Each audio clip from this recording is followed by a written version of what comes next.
हमेशा अपडेट रहने के लिए सब्सक्राइब करें और फिर बेल आइकॉन पर क्लिक करें।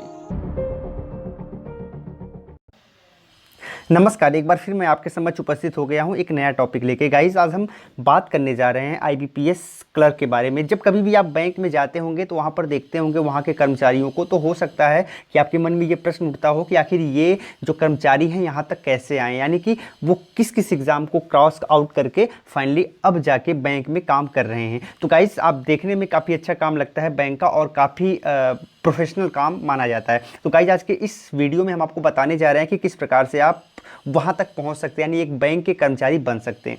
गाइज, यहां पर सबसे पहले मैं आपको बताऊं तो ये दो कैटेगरीज होती हैं जो कि एग्जाम होते हैं। एक तो होता है क्लर्क के लिए और सेकंड होता है ऑफिसर के लिए। ऑफिसर जो होता है उसे पीओ बोला जाता है, यानी प्रोविजनरी ऑफिसर। ठीक है, तो हम यहां पर बात करेंगे क्लर्क के लिए। यहां पर गाइज, अगर आपको पीओ के बारे में भी जानकारी चाहिए तो आप हमें जरूर बताएं, कमेंट में आप मेंशन करें, आगे हम उस पर भी वीडियोस लेके आएंगे। तो गाइस, क्लर्क के बारे में हम यहाँ पर जानकारी सबसे पहले प्राप्त करेंगे कि एटलीस्ट आपको बैंक क्लर्क बनने के लिए किस किस एग्जाम को क्वालिफाई करना होगा, कैसे आप वहाँ तक पहुँच सकते हैं। तो आप पूरी वीडियो से लास्ट तक बने रहिएगा। वीडियो अगर आपको अच्छी लगेगी वीडियो को शेयर करिएगा और हमें सब्सक्राइब कर लीजिएगा। चलिए स्टार्ट करते हैं। गाइस, सबसे पहले अगर यहाँ पर हम बात कर लें कि अगर आप बैंक क्लर्क बनना चाहते हैं तो सबसे पहले क्या है कि आपको एज क्राइटेरिया को ध्यान रखना होगा। सबसे पहले यह है कि आपकी एज 20 ईयर होनी चाहिए। एटलीस्ट 20 ईयर से कम अगर आपकी एज है तो आप बैंक में क्लर्क नहीं बन सकते। ठीक है, यानी कि आप वो एग्ज़ाम नहीं दे सकते जिससे आप बैंक क्लर्क बन पाएँ। सेकंड आपका आता है कि आपके पास कम से कम ग्रेजुएशन की डिग्री होनी चाहिए, यानी कि आप अगर ग्रेजुएशन यानी बीए, बीएससी, बीकॉम नहीं किए हुए हैं तो फाइनली आप बैंक में नहीं जा सकते, बैंक में क्लर्क आप नहीं बन सकते। तो ये दो जो है इंपॉर्टेंट क्राइटेरियाज हैं। अगर आप इन क्राइटेरिया को फॉलो कर लेते हैं तो फाइनली आप इसके कंपटीशन को दे सकते हैं। अब इसके आगे जो भी चीज़ें हैं वो हम आपको बता रहे हैं। गाइज, अगर आप इन दो क्राइटेरिया को फॉलो करते हैं तो जो तीसरी बात आती है वो आती है सिलेबस के बारे में। तो मैं आपको बता देता हूं सबसे पहले कि इसके एग्ज़ाम का ट्रेंड क्या होता है, इसके एग्ज़ाम का पैटर्न क्या होता है। गाइज, ये जो आईबीपीएस का एग्ज़ाम होता है क्लर्क के लिए खास करके, वो आपको इसमें दो एग्ज़ाम आईबीपीएस कंडक्ट करवाता है। गाइज, यहाँ पर मैं 1 मिनट रुकूंगा। लगभग जितने बैंक हैं उन सबके सिलेक्शन के लिए आईबीपीएस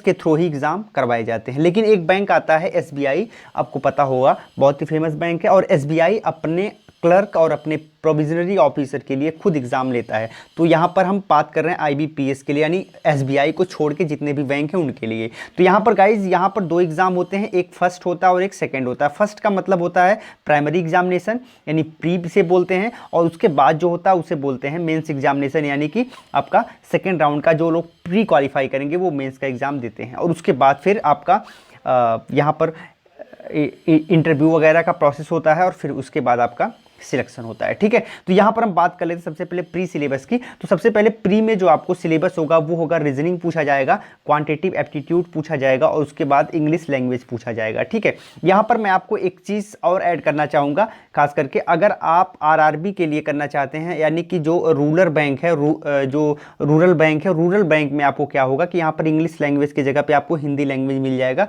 अगर आप चाहें तो। ठीक है, तो हिंदी लैंग्वेज से भी आप वहाँ पर दे सकते हैं। लेकिन यहाँ पर अगर हम आईबीपीएस क्लर्क की बात करें अन्य बैंकों के लिए तो खास करके यहाँ पर आपको इंग्लिश लैंग्वेज मैंडेटरी है। ठीक है, तो आगे इसके हम यहाँ पर जो ये प्री का सिलेबस है, प्री के लिए आपको रीजनिंग, क्वांटिटेटिव एप्टीट्यूड और इंग्लिश लैंग्वेज को प्रिपेयर करना होगा और फाइनली ये प्रिपेयर करके आपको एग्जाम में बैठना होगा। जब आप प्री एग्जाम में एटलीस्ट आपको पास करना है, इसमें भी आपको पास करना है, इसमें भी आपको पास करना है और इसमें भी आपको पास करना है। अगर आप इनमें से किसी भी सेक्शन में फेल हो जाते हैं तो फाइनली आप इस एग्ज़ाम से बाहर हो जाएंगे।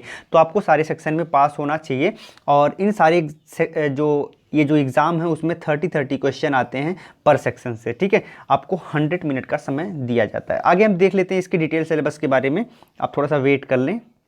तो यहाँ पर आप देख सकते हैं फाइनली इसका डिटेल सिलेबस है। आपको सबसे पहला जो होगा वो होगा इंग्लिश लैंग्वेज, और इंग्लिश लैंग्वेज में कुल आपसे 30 क्वेश्चन पूछे जाएंगे, 30 क्वेश्चन आपसे पूछे जाएंगे और 30 क्वेश्चन में आपको 30 मार्क भी दिया जाएगा। ठीक है, अगर आप 30 क्वेश्चन बिल्कुल सही कर लेते हैं तो आपको 30 मार्क मिल जाएगा। लेकिन इसके लिए आपकी जो टाइम ड्यूरेशन है वो 20 मिनट, यानी 20 मिनट में आपको 30 क्वेश्चन करने होंगे। सेकंड आता है आपका न्यूमेरिकल एबिलिटी, यानी कि आपका गणित कह सकते हैं। तो गणित में आपको भी 35 क्वेश्चन, और यहाँ मैंने पहले आपको 30 बता दिया था, लेकिन यहाँ पर 35 है, ठीक है। 35 क्वेश्चन आपको इसमें पूछे जाएंगे, 35 मार्क के भी होंगे, यानी प्रत्येक क्वेश्चन 1 मार्क का होगा, और आपको 20 मिनट का यहाँ पर समय दिया जाएगा। थर्ड आपका जो सेक्शन आता है वो आता है रीजनिंग एबिलिटी, और रीजनिंग एबिलिटी में आपको 35 क्वेश्चन पूछे जाएंगे, 35 मार्क के होंगे, और 20 मिनट का समय होगा। तो यहाँ पर आप देख सकते हैं, अगर सबको मिला लें तो यहाँ पर आ जाता है आपका 100 क्वेश्चन और out of 100 mark, okay.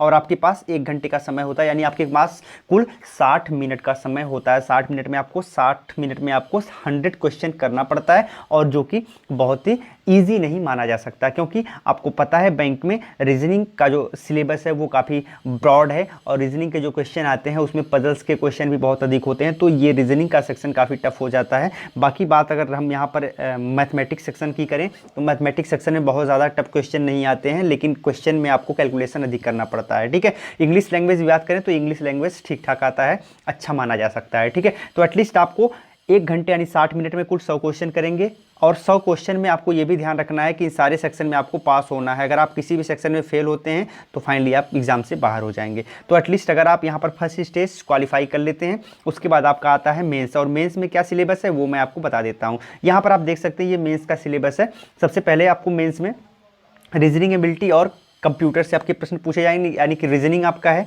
Computer से आपके प्रश्न पूछे जाएंगे। कंप्यूटर से अच्छे प्रश्न पूछे जाते हैं, इसलिए आप कंप्यूटर तैयार कर लें। कंप्यूटर अगर आप अच्छे से तैयार कर लेते हैं तो कंप्यूटर के क्वेश्चन गलत नहीं होते, आपको अच्छा नंबर दे जाते हैं। उसके बाद आता है आपका क्वांटिटेटिव एप्टीट्यूड, और क्वांटिटेटिव एप्टीट्यूड से भी अच्छे प्रश्न यहाँ पर मेंस लेवल में पूछे जाते हैं। अगर उसके बाद आता है इंग्लिश लैंग्वेज, इंग्लिश लैंग्वेज से भी अच्छे प्रश्न आपके आते हैं। और आपका जो यहाँ पर नेक्स्ट पार्ट है, यानी कि आपका कह सकते हैं 5 पार्ट नंबर 5, क्योंकि ये दोनों एक में दे दिया, रीजनिंग एबिलिटी और कंप्यूटर एप्टीट्यूड। तो उसके बाद आता है जनरल एंड फाइनेंशियल अवेयरनेस। इसका मतलब यहाँ पर जो प्रश्न आते हैं वो सीधे सीधे आपके ट्रेडिशनल क्वेश्चन नहीं आते, बिल्कुल आते हैं उस सेक्शन से जो कि बैंकिंग से रिलेटेड है, या फिर आपके इकोनॉमिक से रिलेटेड है, या फिर आप कह सकते हैं कि इंश्योरेंस से रिलेटेड है। तो इन टाइप के यहाँ पर प्रश्न आते हैं। ज़्यादा के ज़्यादा प्रश्न जो होते हैं वो आते हैं जीए, यानी कि जनरल अवेयरनेस, ठीक है। तो जीए के यहाँ पर क्वेश्चन आते हैं, और आप इसे कह सकते हैं करंट, लेटेस्ट करंट से प्रश्न आते हैं। ज़्यादा पुराने नहीं होते, 6 से 8 महीने की अगर आप करंट के बारे में अगर आप नॉलेज रखते हो, और साथ ही साथ फाइनेंशियल टर्म पर आप विशेष फोकस करते हो, तो आप अच्छा खासा यहाँ पर कर ले जाओगे। साथ ही साथ जो ऑर्गेनाइजेशन इंपॉर्टेंट हैं, जो कि फाइनेंस से रिलेटेड हैं, उनको भी आप थोड़ा सा पढ़ लेना, अच्छा आपका यहाँ पर बेनिफिट मिल सकता है। अब इसके हम डिटेल सिलेबस में बात कर लेते हैं। गाइज आप यहाँ पर देख सकते हैं, अब इसके डिटेल सिलेबस में हम आ गए हैं। तो सबसे पहले आपका जो सेक्शन आता है वो आता है reasoning ability and computer aptitude. Guys दोनों से मिला के आपको कुल 50 प्रश्न यहाँ पर आएंगे, और आपके पास कुल 60 मार्क्स का ये 50 प्रश्न होगा, ठीक है। कितने मार्क्स का? 60 मार्क्स का आपका 50 प्रश्न होगा। उसके बाद अगर हम यहाँ पर आगे बात करें तो आपका आता है इंग्लिश लैंग्वेज। इंग्लिश लैंग्वेज में कुल आपके 40 प्रश्न आएंगे। 40 प्रश्न जो आएंगे वो 40 मार्क के होंगे। क्वांटिटेटिव एप्टीट्यूड से आपके कुल 50 प्रश्न आएंगे, 50 मार्क के होंगे। और आपके पास उसके बाद जो सेक्शन आता है 4th नंबर का, वो आता है जनरल फाइनेंशियल अवेयरनेस। और जनरल फाइनेंशियल अवेयरनेस के बारे में भी आपको मैंने डिटेल में बताया कि किस सेक्शन से प्रश्न आते हैं। तो यहाँ पर गाइज ये जो प्रश्न आता है उसमें आपसे कुल जो है 50 प्रश्न पूछे जाते हैं, और 50 मार्क के भी होते हैं। तो गाइज अगर यहाँ पर हम टोटल कर लें तो 190 प्रश्न आपसे पूछे जाएंगे, कुल 200 मार्क के होंगे। ये आपका मेंस का सिलेबस है, ठीक है। तो यहाँ पर हमने प्री और मेंस का सिलेबस डिस्कस कर लिया। इसके बाद अगर आप प्री और मेंस का दोनों एग्जाम अगर आप क्वालिफाई कर लेते हो तो फिर आपका यहाँ पर शायद ग्रुप डिस्कशन होता है, और फाइनली आपका इंटरव्यू होता है। उसके बाद आप फाइनली सेलेक्ट हो जाते हो, और आपको जो जितने भी ब्रांचेज हैं, यानी कि आप इसमें जितने भी हमारे भारत में जितने भी बैंक्स हैं जो कि सेल्फ फाइनेंस बैंक को छोड़ के, यानी कि जैसे कि आपका एक्सिस हो गया, एचडीएफसी हो गया, इन सबको छोड़ के, एसबीआई को छोड़ के, और आपका आरआरबी यानी रूरल बैंक को छोड़ के, जितने भी बैंक आपके बचते हैं उन सारे बैंकों में से किसी भी बैंक में आपको यहाँ पर जॉब मिल जाएगी, और फाइनली कलर की जॉब मिल जाएगी। तो ये पूरा प्रोसीजर रहा है। इसमें मैं आपको कुछ चीज़ें और ऐड ऑन करना चाहूँगा जिससे आपकी तैयारी और भी बेहतर हो जाए। इसके लिए अगर मैं आपको कोचिंग को सजेस्ट करूँ तो खास करके आप महिंद्रा इंस्टीट्यूट ले सकते हैं, जो कि लखनऊ में है, काफ़ी अच्छा रिजल्ट देती है खास करके बैंकों के सेक्टर में। तो आप वहाँ से जो है गाइडलाइन ले सकते हो। अगर आप उसके वहाँ जाके नहीं पढ़ सकते तो आप उसके ऑनलाइन कोर्सेज को भी आप ले सकते हो। साथ ही साथ आपको यहाँ पर मैं आपको बता दूँ, आपको एसटी डेली करना होगा। एसटी का मतलब होता है स्पीड टेस्ट, क्योंकि आप देखेंगे तो बैंक एग्जाम में स्पीड टेस्ट आपका होना चाहिए। क्वेश्चन अपेक्षाकृत लेंदी आते हैं, समय अपेक्षाकृत कम होती है, तो उस कम समय में आपको वो क्वेश्चन मैनेज करने के लिए आपके पास स्पीड होनी चाहिए, क्वेश्चन पर तेज़ी से समझने की स्पीड होनी चाहिए। तो गाइस ये तभी आएगी जब आप लगातार प्रयास करते रहेंगे। तो आपको एसटी यानी स्पीड टेस्ट ज्वाइन करना है। ऑनलाइन स्पीड टेस्ट आप ज्वाइन कर सकते हो, महिंद्रा का भी स्पीड टेस्ट आप ज्वाइन कर सकते हो। डेली आप स्पीड टेस्ट चेक करो और अपने स्पीड को ग्रो करने का प्रयास करो। तो एक समय ऐसा आएगा कि आपकी स्पीड काफ़ी अच्छी हो जाएगी, क्वेश्चन पर आपकी पकड़ काफ़ी अच्छी हो जाएगी, आप ईजिली ये जॉब पा सकते हो। काफ़ी अच्छा जॉब है, काफ़ी प्रोफेशनल जॉब है। तो गाइज़ यहाँ मैंने आपको कुछ सजेशन दिया। बुक के बारे में अगर मैं आपको बताऊं तो बुक सामान्य आप बैंकिंग की कोई भी बुक अच्छी ले सकते हो। आप मार्केट में जाइएगा, वहां पर कुछ बच्चों से मिलिएगा जो बैंक की प्रिपरेशन करते हैं, उनसे आप बुक की सलाह लीजिएगा। यहाँ पर अगर मैं आपको बुक सीधे सीधे बता दूंगा तो आप यही कहेंगे कि नहीं, मेरा कोई पर्सनल इंटरेस्ट उस बुक से था, तो इसलिए मैं आपको कोई भी बुक सजेस्ट नहीं करूंगा, ठीक है। तो आप वहाँ पर बच्चों से पूछ के आप बुक ले सकते हो या फिर दुकान पर जाके देख के चेक करके ले सकते हो, ठीक है। गाइस अगर आपको पीओ से रिलेटेड जानकारी भी चाहिए तो आप हमसे इसी वीडियो के कमेंट बॉक्स में लिख सकते हैं, हम आपको पीओ पर भी एक वीडियो बना के उससे रिलेटेड जानकारी प्रदान करेंगे। तो आज के लिए इतना ही, फिर मिलते हैं अगली वीडियो में।